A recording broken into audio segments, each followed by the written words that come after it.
देखिए बच्चों, बिना उस चार मेथड के इस्तेमाल किए हुए बगैर हम लोग क्वाड्रेटिक इक्वेशन के ज़ीरोज़ को या रूट्स के नेचर को फाइंड आउट कर सकते हैं।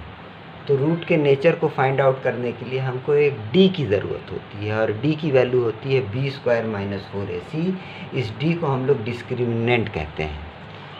तो देखिए मैंने लिख रखा है, data flow diagram for a x square plus B x plus C is equal to 0 to find the nature of the zeros where d is equal to b square minus 4ac is called discriminant of quadratic equation. कौन सा method कहलाता है? DFD method. तो सबसे पहले हम लोग d की वैल्यू निकालेंगे। d की वैल्यू होगी b स्क्वायर माइनस 4ac। जैसे A x square plus B x plus C is equal to 0, ये क्वाड्रेटिक इक्वेशन है। एक्स स्क्वायर के साथ जो टर्म है वो है a, x के साथ जो टर्म है वो है b, और जिसके साथ x मौजूद नहीं है वो है c। तो d की value b square minus 4ac हम लोग कैलकुलेट कर लेंगे। अगर ये वैल्यू 0 से कम आएगी, मतलब निगेटिव है, -3, -4, -5, -6, -7, मतलब निगेटिव है, तो ये रूट आपके रियल नहीं होंगे। रूट रियल होने क्या मतलब, जैसे रियल नंबर की डिफिनेशन होती है कि square of any quantity if positive that number is real. तो -3 एक रियल नंबर हो जाएगा। -4 का भी स्क्वायर करेंगे तो 16 हो जाएगा। -4 का स्क्वायर 16 आएगा, ये भी एक रियल नंबर हो जाएगा। मतलब किसी भी क्वांटिटी का अगर स्क्वायर किया जाए और वो स्क्वायर एक पॉजिटिव नंबर आए तो वो क्वांटिटी आपकी रियल नंबर कहलाती है। लेकिन अगर रूट में -1 का स्क्वायर किया जाए दैट इज़ -1 आएगा। स्क्वायर करने के बावजूद भी माइनस साइन नहीं हटा, तो रूट में -1 क्या है, ये आपका रियल नंबर नहीं है। इस नंबर को हम लोग इमेजिनरी नंबर कहेंगे। यानी अगर d की वैल्यू 0 के बराबर होगी तो x की जो दोनों की दोनों वैल्यू होगी वो इमेजिनरी होगी, मतलब x की दोनों वैल्यू आपकी रियल नहीं होगी। अगर मान लीजिए सॉल्व किया जाता है, d की वैल्यू 0 के बराबर आ जाती है, तो रूट्स आपके रियल होंगे और आपस में बराबर होंगे। एक केस, तीसरा केस ये हो सकता है कि d की वैल्यू 0 से बड़ी आ जाए। तो 0 से बड़ी आएगी तो दो जो रूट होंगे उनकी वैल्यू अलग अलग होगी। मान लीजिए एक रूट की वैल्यू 2 आ गई और दूसरी रूट की वैल्यू आपकी 3 आ गई, एक 4 आ गई, एक 5 आ गई, दोनों रूट जो है अलग अलग होंगे। लेकिन इसमें भी दो कंडीशंस हैं आपके सामने कि अगर d की वैल्यू एक परफेक्ट स्क्वायर है, परफेक्ट स्क्वायर मतलब 4 का स्क्वायर रूट आप लोग 2 हो जाएगा। 16 का स्क्वायर रूट कितना होगा आपका?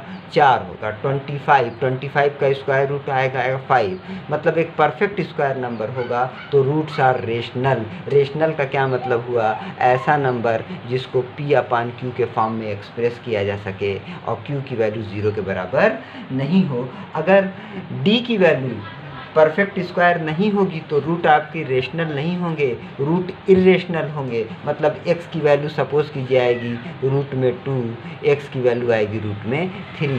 ये कैसा नंबर है आपका? ये है irrational number. In previous lecture we are discussing about quadratic equation, NCERT chapter number 4. Now we are going to discuss the nature of the root.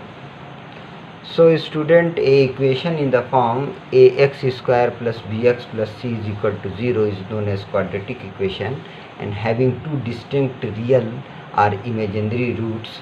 The value of x can be obtained by the formula x is equal to minus b plus minus root b square minus 4ac upon 2a, where b square minus 4ac is assigned by capital D is called the discriminant of the quadratic equation. We know it earlier. जैसा कि हम लोग जानते हैं कि quadratic equation के nature को बिना इस फार्मूले के यूज़ किए बगैर हम लोग क्वाड्रेटिक इक्वेशन के नेचर को फाइंड आउट कर सकते हैं। तो उसके लिए हम लोग डिस्क्रिमिनेंट की वैल्यू निकालते हैं। डिस्क्रिमिनेंट की value b square minus 4ac होती है। अगर ये वैल्यू 0 से ज़्यादा होती है, मतलब आप समझ सकते हैं 0 से ज़्यादा मतलब 1 2 3 4 5 6 कोई भी नेचुरल नंबर, तो शार्ट में ये कहा जा सकता है कि टू डिस्टिंक्ट रियल रूट्स, की जो दो रूट्स होंगे वो अलग अलग होंगे और रियल होंगे। अगर डिस्क्रिमिनेंट की value b square minus 4ac की वैल्यू 0 के बराबर होती है तो हम लोग ये कह सकते हैं कि दोनों रूट्स आपस में इक्वल होंगे।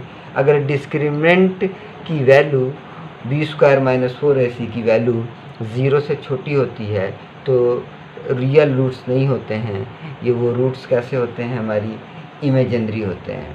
अब आइए देखिए एक एनसीईआरटी का क्वेश्चन इसके ऊपर हम लोग देखते हैं। एनसीईआरटी का example number 16 page number 89। Question ये कह रहा है find the discriminant of the quadratic equation 2x square minus 4x plus 3 is equal to 0 and hence find the nature of its root. तो सबसे पहले ये जो क्वाड्रेटिक इक्वेशन दिया हुआ है ये स्टैंडर्ड फॉर्म का है। स्टैंडर्ड फॉर्म का क्या मतलब है, x की 2 पावर है, फिर x की 1 पावर है, फिर x मौजूद नहीं है। तो the given equation is of the form ax square plus bx plus c is equal to 0। तो now we are going to compare this the given equation to ax square plus bx plus c is equal to 0। We obtained the value of small a, small b and small c. So when we compare the given equation by ax square plus bx plus c is equal to 0, the value of a is 2, the value of b is equal to minus 4 and the value of c is equal to 3. Now I am going to obtain the value of discriminant. The value of discriminant d is equal to b square minus 4ac. Now substituting the value of b, a and c, student you see here the value of b is minus 4, the value of a is 2 and the value of c, when we substitute all these value in the expression b square minus 4ac, the value comes to minus 8 which is less than 0. So we can say that the given equation has no real roots. Students, we are discussing class 10th mathematics chapter number 4 quadratic equation, in which we are studying application of quadratic equation. There is an example 11 page number 84 of NCERT. Solve example. Find two consecutive positive integers, sum of whose is 290. So what is means of positive integer? Positive integer means 1, 2, 3, 4, 5, 6, 7, 8, 9, 10, 11, so on, etc. And odd positive integer, suppose that first odd positive integer is x, then second odd positive integer is x plus 2. Suppose that first odd number is 3, then second odd number is 5, next odd number is 7, next odd number is 9, so on. If we know that the first odd number is x, then what is the value of second odd number? The value of second odd number is x plus 2. So let the smaller of two consecutive odd positive integer be small x, and then the second integer will be x plus 2. According to the problem, it is clear that the square of these two odd positive numbers is equal to 290. So we make a relationship here according to the problem. X square plus x plus 2 का whole square is equal to 290. We also know the formula of a plus b का whole square, which is equal to a square plus b square plus 2ab. We are going to apply the formula here. So we obtain the value of x square plus 4 plus 4x is equal to 290. Then expression becomes 2x square plus 4x minus 286 is equal to 0. We are going to divide this expression by 2. We obtained x square plus 2x minus 143 is equal to 0. It is of the form of ax square plus bx plus c is equal to 0, which is a quadratic equation. Now I am going to compare the given equation with ax square plus bx plus c is equal to 0. We obtained the value of small a. The value of small a is 1. The value of small b is 2 and the value of small c is equal to minus 143. Now I am going to substitute these values in the expression. X is equal to minus b plus minus root b square minus 4ac upon 2.